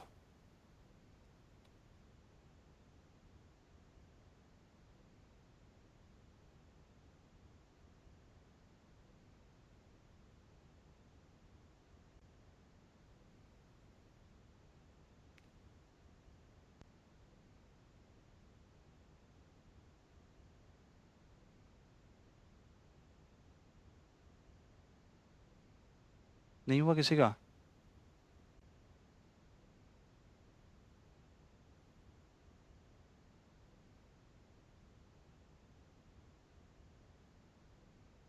चलो करते हैं तो फिर 0.08, वेरी गुड दर्शल, 0.0325, हाँ okay. Forward price will be simple, ठीक है ऐसे करते हैं 3.25% पर एनम अगर है तो हमारा पीरियड क्या है, 4%, 4 महीना कहाँ गया, एवरेज है 4 महीने का, सॉरी पीरियड कहाँ दिया है, 31 अगस्त से ये तक, तो हमारा 4 महीना है। ओके, तो फॉरवर्ड प्राइस तो यहाँ पे 3.25% पर एनम है, और तो 4 महीने के लिए कितना होगा, 3.25 × 4/12, ठीक है। हम इसको बोल सकते हैं कि 1.083 फॉर 4 मंथ्स। सिमिलरली जो 8% का रेट दिया हुआ है, ठीक है 8% का पर एनम है, ओके, तो इंटरेस्ट रेट भी 8% पर एनम और 2% फॉर 4 मंथ्स बोल सकते हैं। ओके, तो फॉरवर्ड प्राइस का हमारा फॉर्मूला क्या था, S × E⁻RT माइनस तुम्हारा डिविडेंड, ठीक है, डिविडेंड यील्ड फॉर पीरियड ले लो, फॉर द पीरियड, ठीक है। तो S⁻E × 2% माइनस 1.083 कर सकते हो। समझ में आ रहा है, समझ में आ रहा है या डाउट हो रहा है?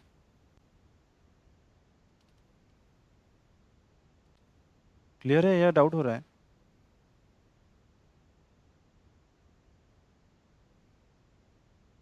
चलो ठीक है। 4/12, अरे सॉरी ये 2%, 2.67% हो रहा है 4 मंथ्स के लिए। 8 × 4/12 करेंगे तो 2.67%, ठीक है। तो SE × 0.0267, ठीक है, माइनस 0.01083, ऐसे कर सकते हैं, ठीक है। तो माइनस 0.067 ठीक है। तो आया S × E⁻, 0.01587, ठीक है। दिया हुआ है E⁻, 0.01583 का वैल्यू दिया हुआ है, ठीक है, जो राउंडिंग ऑफ डिफरेंस है, इसका वैल्यू दिया हुआ है 1.01593, 1.01593, ठीक है। इसका वैल्यू दिया हुआ है, तो एस का वैल्यू हमारा कितना है, 2500, ओके। तो दिस इंटू 2500 करोगे तो तुम्हारा वैल्यू आ जाएगा 2539 आया, 0.825। बाकी कुछ किसी का कुछ और आ सकता है, 2500 था या 2200 था, किस प्राइस, 2200 है, सॉरी।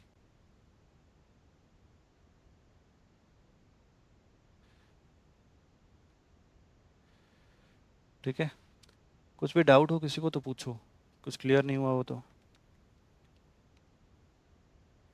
2000,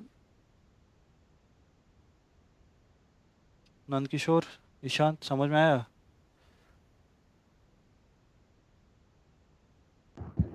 yes sir. ओके, अच्छा तो मैंने इसको डायरेक्टली करके किया, अदरवाइज इसको ऐसे भी कर सकते हो कि directly S⁻E sorry S × E⁻, 8% minus 3.25% into 4/12, ऐसे भी कर सकते हो, ठीक है। दोनों सेम है, अलग अलग मैंने यहाँ पे कैलकुलेट कर दिया समझाने के लिए, इसको यहाँ पे ऐसे कर सकते हो। तो फॉर्मूला क्या बनेगा, S × E⁻, इंटरेस्ट जो तुम्हारे R माइनस ये तुम्हारा डिविडेंड यील्ड है, ठीक है, R to minus dividend yield whole into T, ठीक है, क्लियर है सबका? तो फॉर्मूला क्या बना, forward price equals to this. ठीक है, फॉरवर्ड के केस में जनरली कंटिन्यूसली कंपाउंडिंग यूज नहीं होता है, फ्यूचर के केस में होता है। फ्यूचर हम पढ़ेंगे कि फ्यूचर है क्या। ओके, ज़्यादा फॉर्मूला लिखूंगा तो कंफ्यूज हो जाओगे, फिर इसी पे ही लिख लेता हूँ।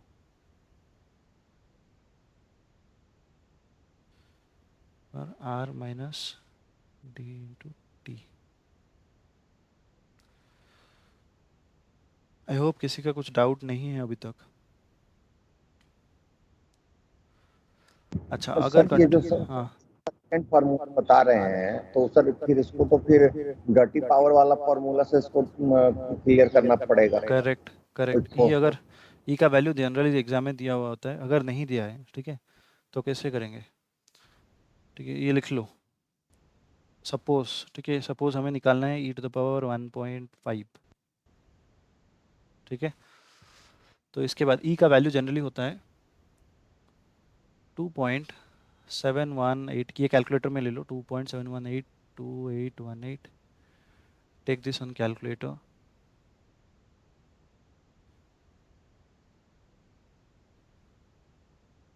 ऑन कैलकुलेटर, ठीक है, फिर इसको रूट करो 12 बार। ठीक है, 12 बार रूट करो, फिर इससे माइनस करो, सब्ट्रैक्ट माइनस सब्ट्रैक्ट 1। ठीक है, -1, फिर इसको मल्टीप्लाई करो पावर से 1, जो भी तुम्हारे यहाँ पे पावर है। ठीक है, तो इसको मल्टीप्लाई करो, multiply with the power 1.5 in this case. Okay, अब ऐड करो फिर से 1, फिर इसके बाद कैलकुलेटर पे multiply and equals to into and equals to 12 times.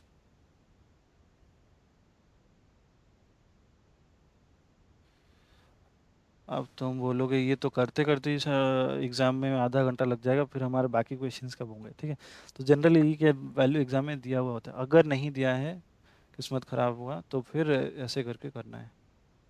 ठीक है, ये अपना एक फ़ोन नंबर है, याद रख लो, 2.7182818। इसके बाद भी कुछ कुछ और है जो मुझे याद नहीं है। 2.7182818, इसको कैलकुलेटर में ले लो, 12 बार इसका रूट ओवर करो, फिर उससे एक माइनस करो, फिर मल्टीप्लाई करो पावर से, जो भी तुम्हारा पावर है, फिर उसको ऐड करके 1 से ऐड करके फिर into equals to into equals to into equals to into equals to 12 बार करो। ठीक है, तो तुम्हारा वैल्यू आ जाएगा। क्लियर है या कुछ डाउट है?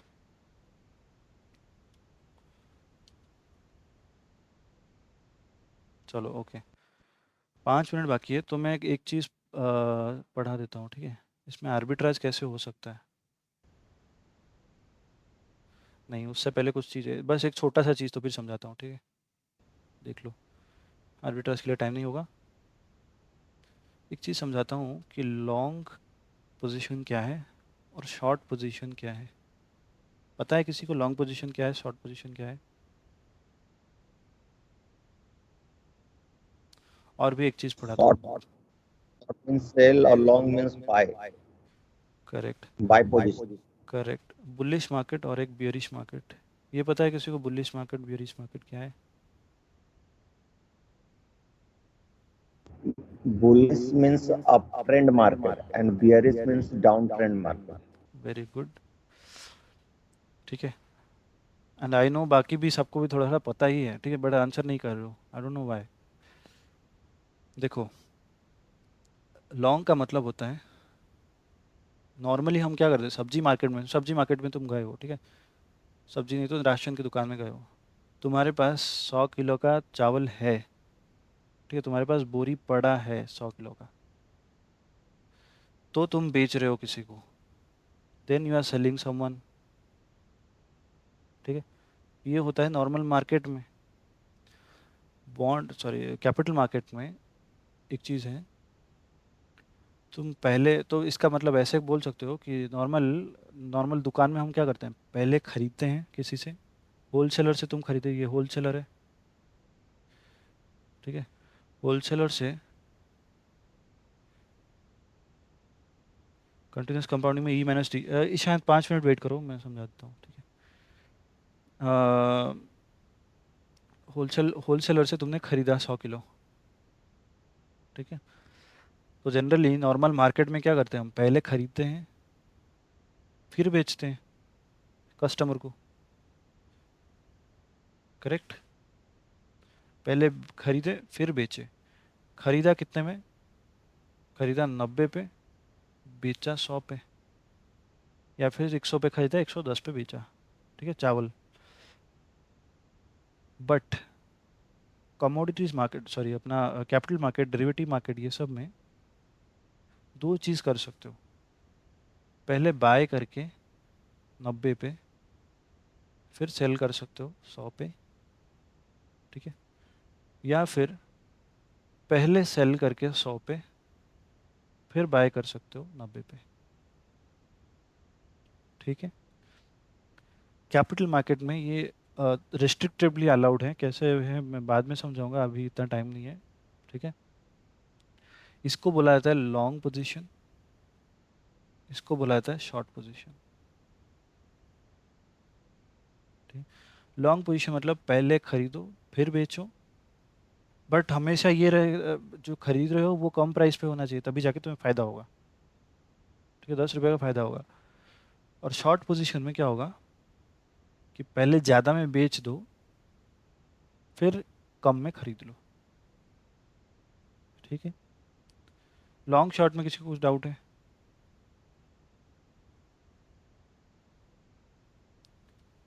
कुछ भी डाउट होगा तो पूछो। लॉन्ग शॉर्ट में किसी को डाउट है? पहले लॉन्ग में का मतलब होता है पहले खरीदो फिर बेचो, शॉर्ट का मतलब होता है पहले बेचो फिर खरीदो, ठीक है। और ये दोनों ही मार्केट में होता है, कैपिटल मार्केट में होता है, शेयर के केस में होता है, और डेरिवेटिव मार्केट में भी होता है। डेरिवेटिव में इसको कैरी फॉरवर्ड कर सकते हो up to certain period, up to maturity तक, एक्सपायरी तक। इक्विटी में नहीं होता है, वो हम बाद में डिस्कस करेंगे, बट दोनों ही मार्केट में होता है। तो पहले बाय सेल कर सकते हो, और शॉर्ट में शॉर्ट का मतलब होता है पहले सेल करके फिर बाय करना, बट हमेशा ही कम का जो प्राइस है उस पर बाय करना है, जनरली करते हैं तो जाके प्रॉफिट होगा। तो कम में खरीदोगे ज़्यादा में बेचोगे तभी जाके प्रॉफिट होगा, तो शॉर्ट में भी ज़्यादा में बेचोगे और कम में खरीदोगे तो एंड में तुम्हें प्रॉफिट होगा, ओके। तो बुलिश मार्केट, अच्छा लॉन्ग का मतलब होता है, लिख लेते हो, first buy then sell. Short का मतलब होता है कि फर्स्ट सेल देन बाय, ठीक है। बुलिश मार्केट क्या होता है कि हमें लग रहा है कि मार्केट ऊपर जाएगा, ओके, मार्केट ऊपर जाएगा। हर्षद मेहता वाली सीरीज में स्कैम 1992 में बार बार सुना होगा कि मार्केट ऊपर जाएगा, मार्केट ऊपर जाएगा बोल रहे हैं, ठीक है। तो Harshad Mehta was a bull, that's why he was called bull, okay. Bull bullish market का मतलब होता है कि मार्केट ऊपर जाएगा, ओके।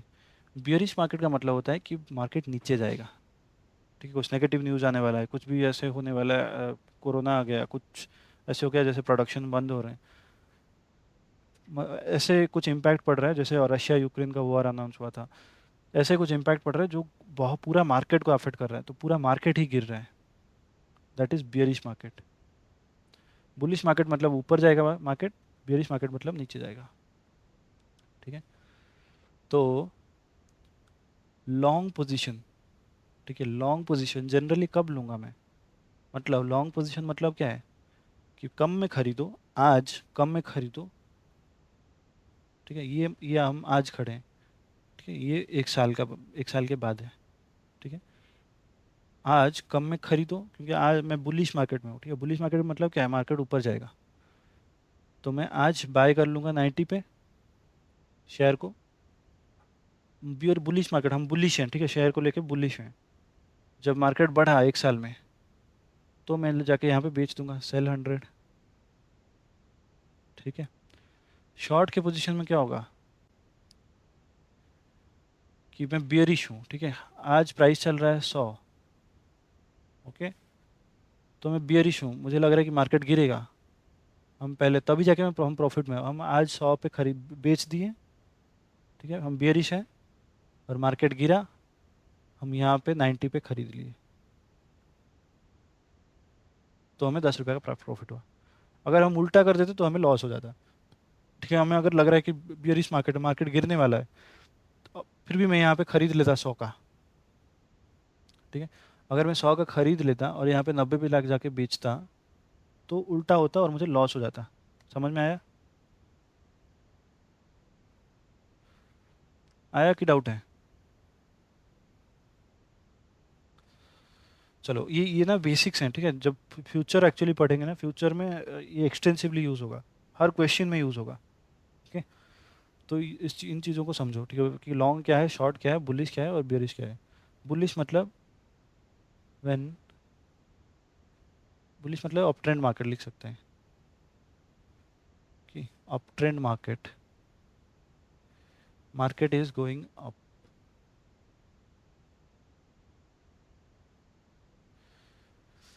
बियरिश मार्केट मतलब down trend market, market is going down. आज टाइम नहीं है, अदरवाइज एक चार्ट दिखा के समझाता। ठीक है, जब कोविड आया था। तो या फिर एक काम कर सकते हो, सारे कर सकते हो। ठीक है, in fact I would suggest to do this. Okay, अपने आप खोलो, मनी कंट्रोल का वेबसाइट खोलो, निफ्टी का चार्ट देखो। ठीक है, निफ्टी का चार्ट देख के बता सकते हो, तुम खुद रियलाइज़ कर सकते हो कि जब कोविड आया था तब बियरिश मार्केट आया था। ठीक है, फिर जब धीरे धीरे सारे खुलने लगे, सारे प्रोडक्शन फिर से स्टार्ट हुए, फिर से बुलिश मार्केट स्टार्ट हुआ। ठीक है, मतलब मार्केट ऊपर जाना स्टार्ट हुआ। ठीक है, ये थोड़ा थोड़ा खुद घुसोगे तब जाके ज़्यादा क्लैरिटी मिलेगी। ठीक है, तो जैसे ऐसे ही मनी कंट्रोल में बस एक अपना अकाउंट खोलो। अकाउंट मतलब ये नॉर्मल जैसे जीमेल अकाउंट खोलते हैं, फेसबुक अकाउंट खोलते हो, इसका भी वैसे ही अकाउंट है। ठीक है, एक अकाउंट खोल के फिर ये सब एक रिसर्च कर सकते हो। ठीक है, बस उसके ज़्यादा टाइम मत लो, बस 5 मिनट देखो कि इंडेक्स कैसे क्या है, इंडेक्सेस कैसे दिखते हैं। ठीक है, स्टॉक इंडेक्स क्या है, निफ्टी इंडेक्स, निफ्टी आईटी कैसे दिखता है, निफ्टी बैंक में क्या क्या स्टॉक्स हैं। ठीक है, कैसे कैसे ये फंक्शन कर रहा है। ठीक है, ये इतना 5 मिनट में ज़्यादा समझ में नहीं आएगा, बट एटलीस्ट तुम्हें कुछ एक पर्सपेक्टिव मिलेगा। ठीक है, अच्छा, एक बार समराइज कर देते हैं क्या क्या पढ़े हैं। देखो, पहले तो हम लोग पढ़े कि डेरिवेटिव है क्या। डेरिवेटिव क्या है कि एक फाइनेंशियल इंस्ट्रूमेंट है जो अपनी वैल्यू किसी एक अंडरलाइंग एसेट है उससे वैल्यू, अपनी वैल्यू उससे डिराइव कर रहा है। अंडरलाइंग एसेट क्या है? शेयर हो सकता है, बॉन्ड हो सकता है, करेंसी हो सकता है, कमोडिटी हो सकता है। ठीक है, अब डेरिवेटिव दो टाइप के होते हैं। एक होता है ओवर द काउंटर डेरिवेटिव, इसको बोला जाता है ओटीसी डेरिवेटिव। ठीक है, ओवर द काउंटर डेरिवेटिव एक होता है exchange traded. Over the counter में फॉरवर्ड, फ्यूचर, फॉरवर्ड स्वैप्स, स्वैप्शन ये सब आते हैं। एक्सचेंज ट्रेडेड में फ्यूचर ऑप्शन आते हैं। ओवर द काउंटर का मतलब क्या है कि हम दोनों प्राइवेट पार्टीज बैठ के टेबल के आसपास बैठ के हमने प्राइवेटली एक कॉन्ट्रैक्ट कर लिया। ठीक है, एक्सचेंज ट्रेडेड का मतलब होता है जो कि कॉन्ट्रैक्ट मार्केट में ट्रेड हो रहा है। ठीक है, between different buyers, different sellers, बहुत सारे बायर सेलर और दोनों किसी को आपस में जानते ही नहीं है, बीच में स्टॉक एक्सचेंज आ रहा है। ठीक है, दोनों बाय सेल चल रहा है। ठीक है, फिर इसके बाद फॉरवर्ड का मतलब क्या है, हमने फॉरवर्ड से स्टार्ट किया। फॉरवर्ड का मतलब है कि आज खड़े होकर हमें फ्यूचर में अनसर्टेनिटी की, फ्यूचर में इसका प्राइस क्या रहेगा। ठीक है, कोई एक स्टॉक ले लो, अंडरलाइंग एसेट जो भी है, उसका कुछ हमें पता नहीं कि उसमें फ्यूचर में क्या प्राइस रहेगा उसका। तो उस केस में हम फॉरवर्ड के कॉन्ट्रैक्ट के थ्रू वो प्राइस को फिक्स कर सकते हैं कि 6 महीने के बाद का प्राइस क्या रहेगा, आज फिक्स कर सकते हैं। ठीक है, तो आज क्या क्या फिक्स कर सकते हैं कि कितने का प्राइस का रहेगा, कितने क्वांटिटी का रहेगा, और अगर कमोडिटी कर रहे हो तो कौन से क्वालिटी का रहेगा। ठीक है, फिर उसके बाद आया कॉस्ट ऑफ कैरी मॉडल। तो वो जो प्राइस फिक्स कर रहे हैं वो प्राइस कैसे फिक्स करेंगे। ठीक है, उसका प्राइस का बेसिक क्या रहना चाहिए। तो उसके लिए हमने देखा कॉस्ट ऑफ कैरी मॉडल। तो कॉस्ट ऑफ कैरी मॉडल क्या है? कॉस्ट ऑफ कैरी मॉडल के लिए बोला स्पॉट रेट जितना है उतना तो रिकवर करेंगे ही करेंगे, प्लस जितना हमारा खर्चा हो रहा है, ठीक है, 6 महीने में या फिर जितने पीरियड के बाद हम बेच रहे हैं, कितना खर्चा हो रहा है माइनस कितना इनकम हो रहा है। ठीक है, तो नेट में हमारा खर्चा कितना हो रहा है। ठीक है, तो जो घर का एग्जांपल हमने लिया 1 crore plus expenses minus income 1 crore plus उसके ऊपर मुझे कुछ खर्चा करना पड़ रहा है, रेंट मतलब कुछ मेंटेनेंस का, इलेक्ट्रिसिटी का कुछ खर्चा करना पड़ रहा है, और टाइम वैल्यू ऑफ मनी का कॉन्सेप्ट है, अगर मैं बैंक में रखता पैसा कुछ कमा सकता था, माइनस इनकम, उसके ऊपर कुछ इनकम मुझे आ रहा है, ठीक है, तो नेट में कितना खर्चा हो रहा है। ओके, सो वो इक्विटी के केस में होगा, और कमोडिटी के केस में होगा क्या कि spot rate plus time value of money plus storage cost minus convenience yield. Convenience yield क्या होता है कि स्टॉक अगर हम लोग आज खरीद के रख लिए हैं, जो ऑयल या फिर जो भी हुआ कमोडिटी हो गया, हम आज खरीद के रख लिए हैं, उसका फ्यूचर में हमें लग रहा है कि डिमांड बढ़ने वाला है, ठीक है, तो उस पे जो कुछ एक्स्ट्रा इनकम मिलेगा, ठीक है, उतना वो माइनस करने का। ओके, और इसके बाद हम लोग पढ़े कंटिन्यूस कंपाउंडिंग। हाँ, मंथली कंपाउंडिंग के केस में क्या होता है कि जब अगर क्वेश्चन में मंथली कंपाउंडिंग पूछा है तो एनुअल रेट दिया हुआ है, तो एनुअल रेट को डिवाइड करो पहले पीरियड से और मंथली पीरियड में लाओ, ठीक है, मंथली पीरियड तक लाने के बाद फिर उसको जितना पीरियड तक कंपाउंड करना है फिर उसको कंपाउंड करना है। ओके, उसके बाद कंटिन्यूस अगर कंपाउंडिंग है तो मंथली कंपाउंडिंग के केस में देख सकते हो कि बड़े बड़े गैप में कंपाउंड हो रहा है, ठीक है, कंटिन्यूस कंपाउंडिंग मतलब डेली कंपाउंडिंग हो रहा है, या फिर हर मान लो कि हर घंटे कंपाउंड हो रहा है, ठीक है, कंटिन्यूसली कंपाउंड होते जा रहा है, तो उसके लिए फॉर्मूला क्या है, S into E to the power R minus D, ये मतलब S into E to the power R minus D to the power T, ये है क्या, सेम ही फॉर्मूला है जो हम लोग ऊपर देख रहे थे मंथली कंपाउंडिंग के केस में, इसको क्या करते थे, S into 1 plus R to the power T करते थे, ठीक है, माइनस डिविडेंड, ठीक है, तो इस केस में ई को एक्सपोनेंशियल फैक्टर, क्योंकि कंटिन्यूसली कंपाउंड है तो इसको एक एक्सपोनेंशियल फैक्टर दिया जाता है, S into E to the power R minus D, ठीक है, आर माइनस डी मतलब आर है तुम्हारा इंटरेस्ट, डिविडेंड है डी, यहाँ पे क्या करते थे, इंटरेस्ट माइनस डिविडेंड, सिमिलरली यहाँ पे भी वही कर रहे हैं, interest minus dividend to the power T, ठीक है, बस ई टू द पावर कर रहे हैं बिकॉज यहाँ पे एक्सपोनेंशियल ग्रोथ हो रहा है, तो कंटिन्यूस कंपाउंडिंग के लिए E to the power R T करते हैं, ठीक है। फिर और क्या पढ़े, हाँ, और उसके बाद लॉन्ग क्या है, शॉर्ट क्या है, बुलिश मार्केट क्या है, बेरिश मार्केट क्या है। लॉन्ग का मतलब है पहले खरीद के फिर बेचना, शॉर्ट का मतलब है पहले बेच के फिर खरीदना, ठीक है, और बुलिश मार्केट का मतलब है अप ट्रेंड मार्केट, हमें लग रहा है कि मार्केट ऊपर जाएगा, बेरिश मार्केट का मतलब है कि मार्केट नीचे जा रहा है। लॉन्ग का पोजीशन जनरली कब लेते हैं कि generally taken in generally should be taken in an upward market, should be taken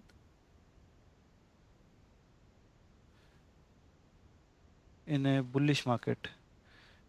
ये भी नहीं बोला जा सकता एक्चुअली, जनरली मैंने इसीलिए लिखा है बिकॉज मान लो कि फार्मा का स्टॉक है, ठीक है, जब कोविड आया था तब सारे स्टॉक्स, पूरा मार्केट गिर रहा है पर स्टॉक्स बढ़ रहे हैं, ठीक है, तो मार्केट बियरिश था बट फार्मा स्टॉक्स बढ़ रहे थे, ठीक है, तो फार्मा स्टॉक में तब शॉर्ट नहीं करना था, फार्मा स्टॉक में तब लॉन्ग का पोजीशन लेना था बिकॉज फार्मा का ज़्यादा फ्यूचर तब दिख रहा था, ठीक है, कोविड के टाइम पे, तो but there are exception, generally should be taken in a bullish market, short position generally should be taken in a bearish market, ठीक है।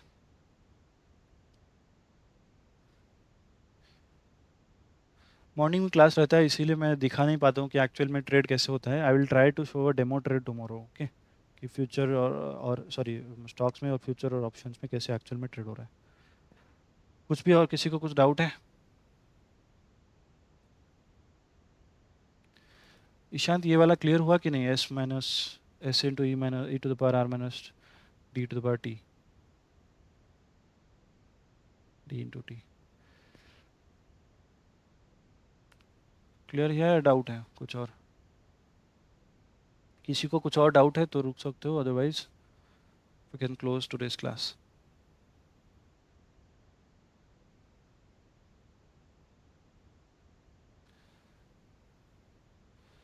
फ्यूचर एंड फॉरवर्ड में डिफरेंस कल पढ़ेंगे, एक्चुअल दोनों का फंक्शन सेम है, दोनों का काम सेम है, सब कुछ सेम है, ठीक है, बस एक एक्सचेंज ट्रेडेड है, एक प्राइवेटली कॉन्ट्रैक्ट है, तो एक्सचेंज ट्रेडेड है तो सभी के कुछ रेगुलेशंस उस पर लग जाते हैं, बाकी दोनों का फंक्शन सेम है, दोनों काम सेम ही करते हैं,